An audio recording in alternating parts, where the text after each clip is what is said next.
अस्सलाम वालेकुम। मैं यासीन, तुसी वेख रहे हो यूट्यूब चैनल यासीन ढोल वाला। अज गुलूकार साडे नाल ने सईद अहमद सानू सुनासे ने एक सोहनी जी पंजाबी। अगर साडी पंजाबी तुहानू अच्छी लगे तो साडे चैनल यासीन ढोल वाला को लाइक और सब्सक्राइब कर देना।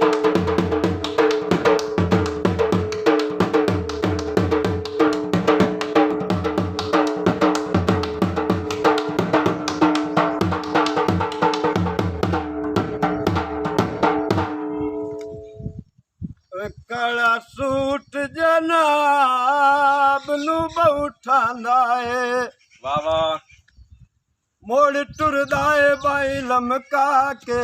वाह सईद वाह। बाकी रही कई कसर चा पूरी करनी ओए जदों वेंदा है नज़ेर बवा। रानी ओश ना काई मैं आसम नू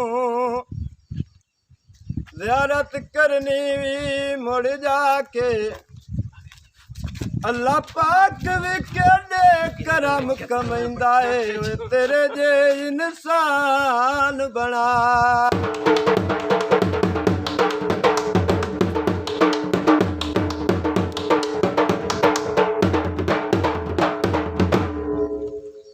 सावी लोई होवे वाह वाह। अलाम ते हथ रखना मेरी गलती कोई ओ लड़े आए अल्लाह दी जात गवाए मैं नहीं।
ਰਸੂਲ ਜਫਾ ਨਹੀਂ ਕਰਦੇ ਵਾਹ ਵਾਹ ਓਏ ਕੰਡੂ ਢੇਰ ਲਾਣੇ ਆਉਂਦੇ ਜਿਓ ਜਿਓ ਵੱਡੇ ਲੋਕ ਅਮਰੂਦ ਦੇ ਫਲ ਵਾਂਗੂ ਓਏ ਵਿੱਚੋਂ ਅਕਸਰ